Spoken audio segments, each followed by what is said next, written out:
Evening. Welcome to this episode of Prophecy for the Last Hour. My name is Elizabeth McGee and I am the host for tonight's session.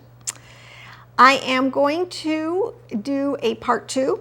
Last time I was on, 2 weeks ago, I did a series, show that I have titled Mythology, More Fact Than Fiction. And I want to finish up this whole topic and elucidate some more depth of understanding that I have come to. So, as I said last week, I felt like sort of like a deer, that phrase, eyes in the headlights, like, oh my gosh, I couldn't believe what I was unearthing, what research had brought to the surface. And so I've continued searching out a couple of questions that I had. I wanted to put a few more of the puzzle pieces together, and I really want to share them tonight. Now, I'm in a lot of ways, I'm just really pissed off. I have to say that. I'm upset. I want to stir things up. There's no excuse in my mind for the level of, or the lack of understanding, the lack of discernment, the lack of depth, the lack of meat that Christians have today about their faith. I can't even believe it. We do live in a restoration of all things because there's so much understanding that's coming to forefront that our ancients, the patriarchs, had and understood. And even 200 years ago, people had this information. 500 years ago, people had it. We seem to be the last people, and that's part of why the whole prophecy about at the end times where people will be so there's probably dumbed down because so much correct and true history has been stolen from us, and it's amazing. But let's get back to mythology, more fact than fiction. Okay. All right. In the ancient time, you used to have what would be called there's a word for an education in the classics. Classical education was like, that's what you had to have if you were any kind of a person of learning, of substance, if you had anything to contribute. But the classics would be understanding of the worldview at the time, of the nations and how history had come down. And both sides, even though everybody knew that both sides was telling it from their POV, they basically were in agreement that this was the history and these were the players. Okay. It's unfortunately in our generation, it has been rewritten to the fact that everything these ancients believed is now fantasy and a fairy tale, and these people were just making stuff up. Nothing could be further from the truth. So let's just start with Noah, okay? Noah is an absolutely documented historical character, okay? And I documented from last week. In studying all the histories of ancient historians from all sorts of cultures, from the Persian to the Greek to the Manetho, an Egyptian historian, way back, 1200 years BC, going way back. And this has nothing to do with the Jewish history, what's recorded in the Bible, okay? This is just secular people. How they would understood the same worldview. Now, I have to make my couple disclaimers before I lose anybody. I believe, and this is through intense research, this is verified because now actually I have found my gold standard, the Zohar, which is where all the mysteries, the hidden secrets that are really been kept and recorded amongst a small group of the sages, the prophets, the sages, all through the ages from Adam on down. Now, I've done lots of teachings on this. I believe this. This is absolute truth. Esoteric knowledge is more hidden, kind of under the radar. It's not your kindergarten level of understanding. You don't teach esoteric understandings to first graders. And unfortunately, most of the church is in first grade. I'm just so tired of this. You have to be, it's college level information, okay? So it was not given to the profane, which is a way of speaking to the uninitiated, people who were just clueless and really wanted to stay clueless because, they were in it, this life meant more to them than the truth of their creator. Anyways, so you have to understand that. You have to understand that both sides, and now the both sides, the Garden of Eden story is one of the most highly parabolic stories on the planet. It is the Jewish sage way of explaining what happened in humanity's early prehistory, okay? All the other cultures really actually give a similar story. We're talking about the same reality. You have to understand, when you go from culture to culture, the names change. So in this, the confusion of Babel, the names change. So it's very difficult. It's taken a long time. Many great minds. I stand on Paul says, I'm not building any other foundation than that which has been laid. This foundation's already been laid. But you have to understand about the two bloodlines. I've said this before. I stand on it. It's absolutely biblical, but it's been couched in allegoric language because, when you take your kids to Sunday school, you teach them at a Sunday school level. Unfortunately, we're supposed to be adults. We're supposed to be mighty warriors of God, wielding the sword of the Spirit. Nothing could be further from the truth. We have to understand the war we're in, what principalities are, what powers are, and what spiritual wickedness is. You can't just throw those words around. You have to know what they mean, what is being represented. So we're going to get to this. So you have to understand there's always been two bloodlines. There's always two forces that are going forward making history. The sons of Adam and the sons of Cain, or the sons of the serpent. It's talked about in Genesis 3:15. Now, whatever. Because if you don't really understand that piece of the pie, that piece of the puzzle, you'll never get what is going on. And why I can boldly say, I'm not checking out on anything. It's all true. And I praise the Lord for Moses and Joshua and Abraham and Jacob and these great patriarchs of the faith, and Enoch, these people who did amazing things in their generations. Okay, so I want to start with it's kind of unlocking this whole war of the Titans and the Olympians. Okay, if mythology is taught at all in schools today, it's taught like this is just total fantasy, and I just got to tell you what these crazy Greeks, 2,000 years ago, 3,000 years ago believed, or whatever, okay? The names change according to the culture. So you have the Greek gods, the Roman gods, you have the Babylonian gods, you have the Persian gods, you have the, over on our side of the hemisphere, you got the Mayan gods, and you got the Aztec gods, and you got the early the Native American gods. We're really all talking about the same kind of group, same boots on the ground kind of people, but the names for every culture change. So you have to, but I can give you list upon list upon list of that we're talking about the same kind of peoples. So, but this whole idea of the Titans and the Olympians, starting up again with Noah off the boat. So let me just try to really quickly lay some of this groundwork. I want to talk about now Kronus, last week, who is considered by all the secular history. This is Ham we're talking about, one of the sons of Noah. Noah had 3 sons. Japheth, as we would know them biblically, their biblical names to us would be Japheth, Ham, and Shem. Japheth, I believe, is the firstborn. Shem is the middle son. Noah is the youngest.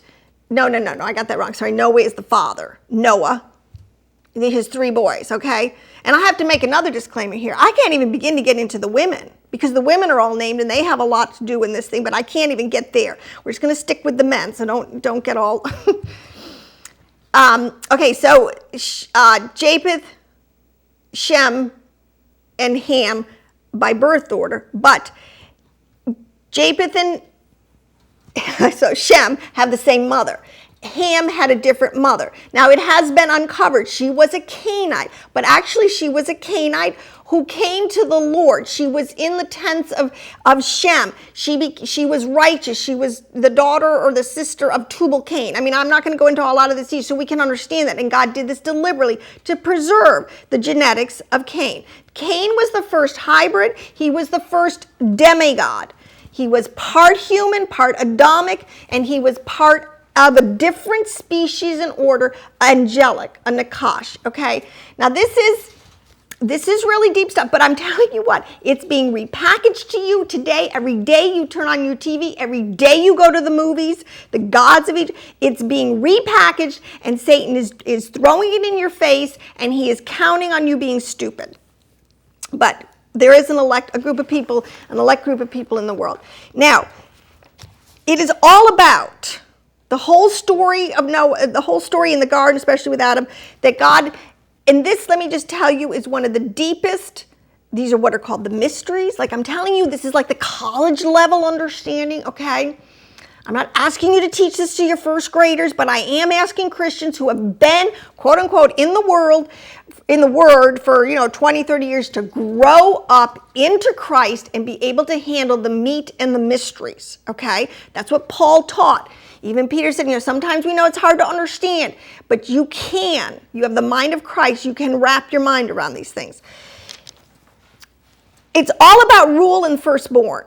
When God made the Adamic man, and there's so much backdrop to this, and I'll tell you one other disclaimer. Even now, I think I get to one level. There's always 5 or 6 levels deeper. This thing, God is past finding out.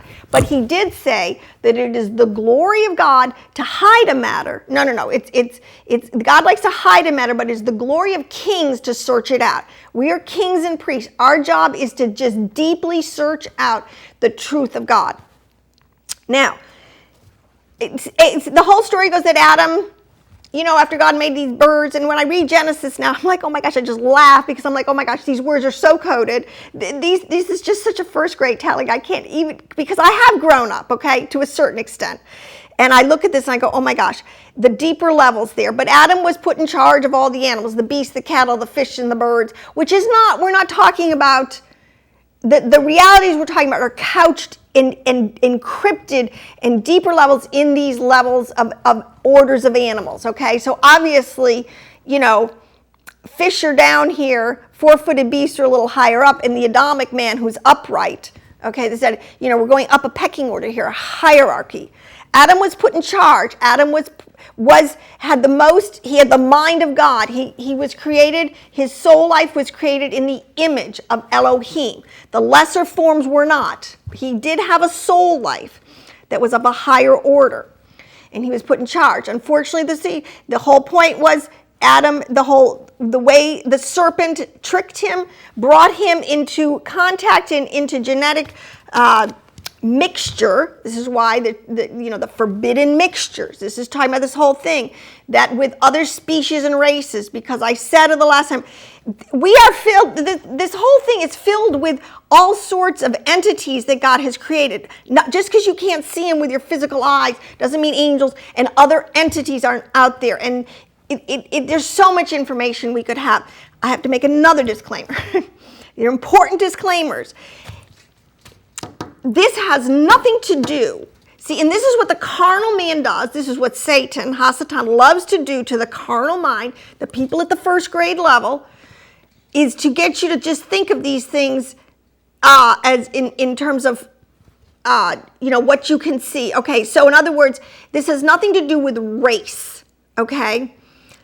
Because if you go into study even some of these people that I respect who are beginning to get a handle on some of these mysteries, I can tell how far they go because it has nothing to do with the black race, the white race, or the red race in terms of people. Ham is not, he didn't curse black people, okay? That is just so, that is a Hasatan lie to keep us divided amongst ourselves, okay? It has nothing to do with that.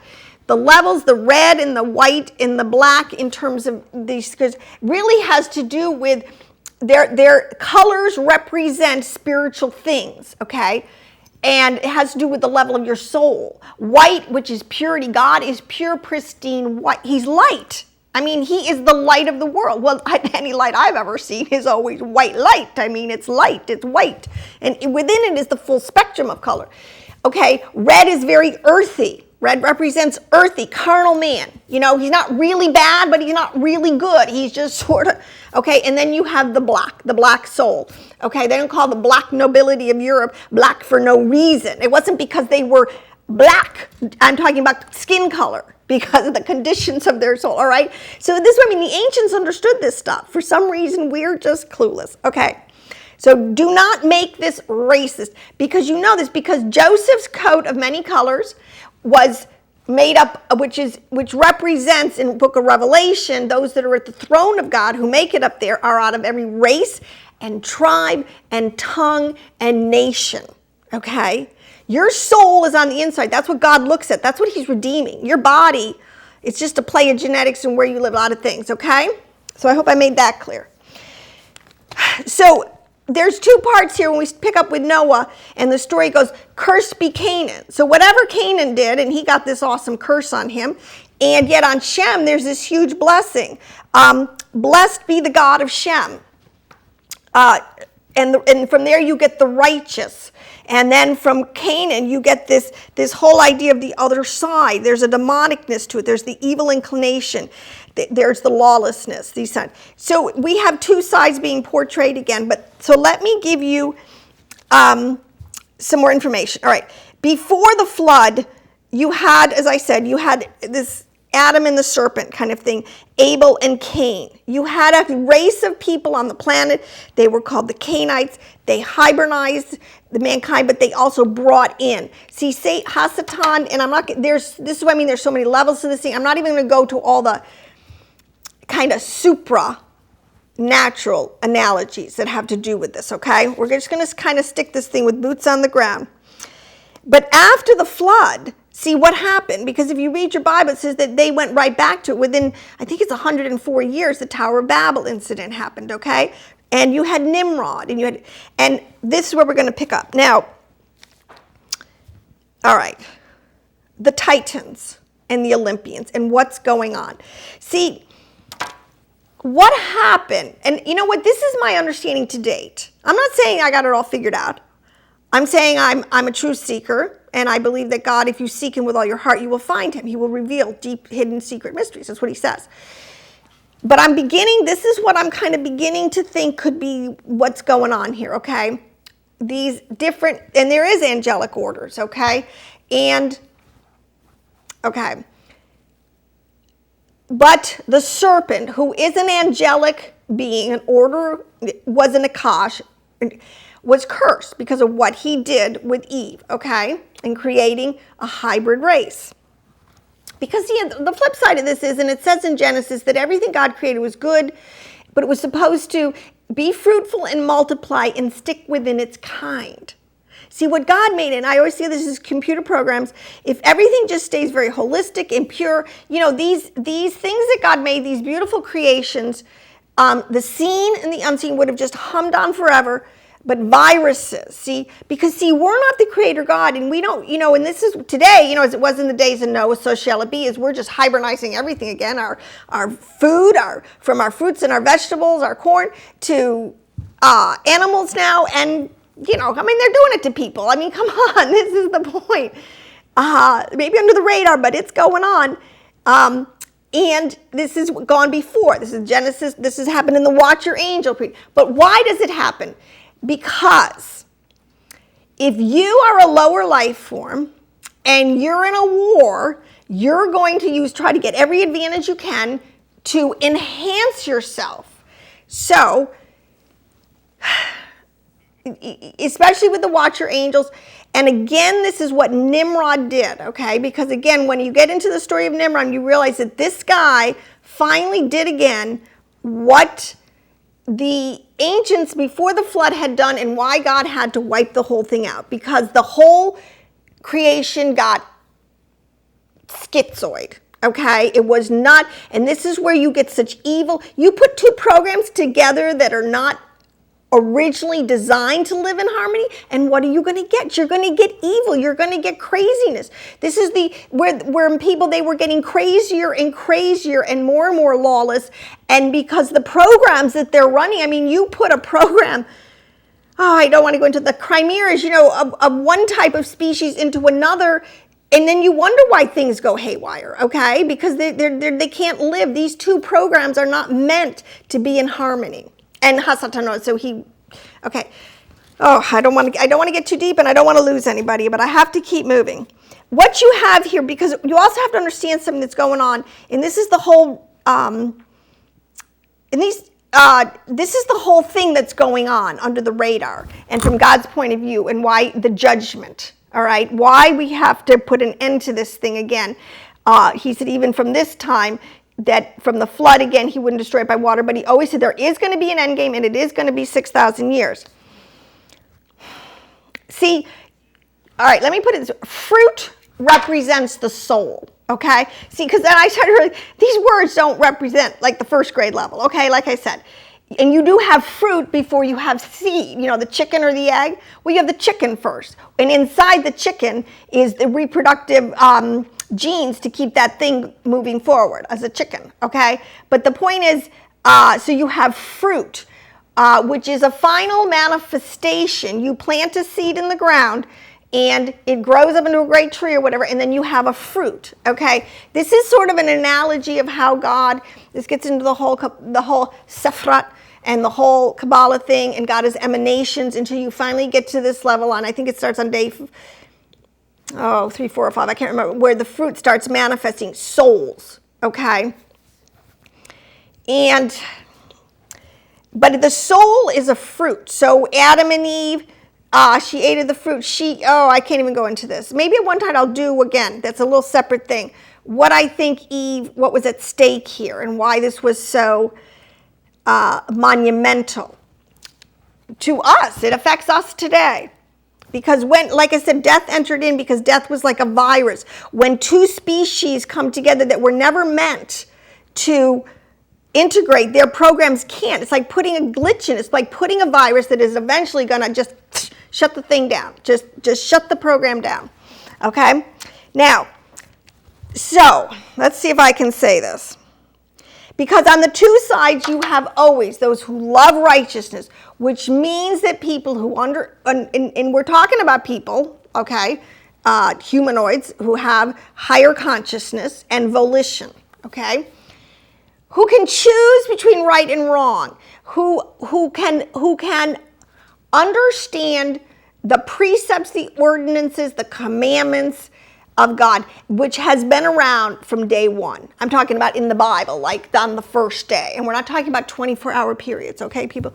We're talking about God has always been a very orderly God. He sets things up. The whole creation, everybody, gets it, understands it, and is supposed to stick within the boundaries.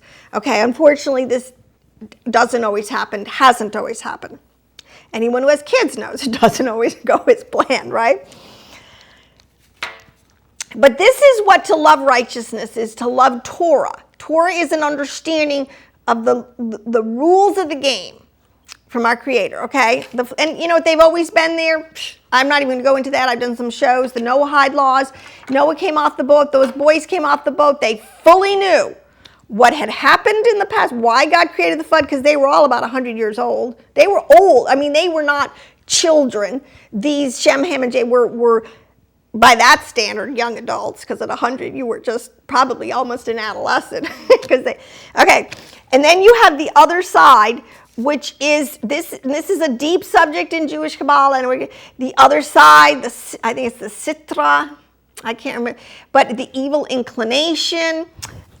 There's a whole word for it called the Klippath. I think if I'm saying these things right, because you have gods, you have the emanations of God, you have God himself, the Sephra, and then you have a flip side. You have a whole side of how the dark side operates and runs its thing, okay? And the two of them, even though God is in control and it's never going to be an ultimate win,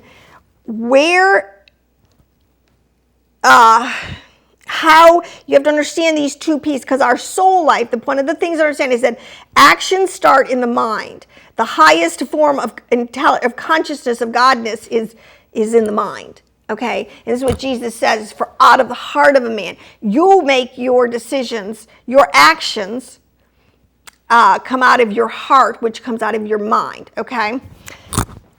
The devil made me do it. No, you came into agreement at some point with that.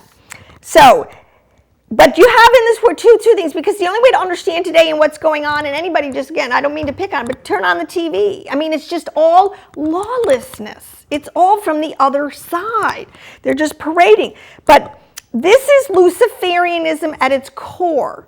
See, and we have to really begin to have this biblical worldview again, all right? Because Luciferianism, the sons of the wicked one, you could go so many, the sons of Belial, Beelzebub, Lord of the Flies, these are all words that just sort of are describing those that are coming from literally, and aligning themselves with the other side. But Nimrod is known again in our sense of the flood as the father of Freemasonry. And Freemasonry is a big buzzword today, who these people are, these secret societies that are running the show today. Even Bernie Sanders is talking about the 1%ers. Who are these 1%ers who have enabled, and again, to amass all the wealth of the world? How does that happen? Okay, so let's unpack this.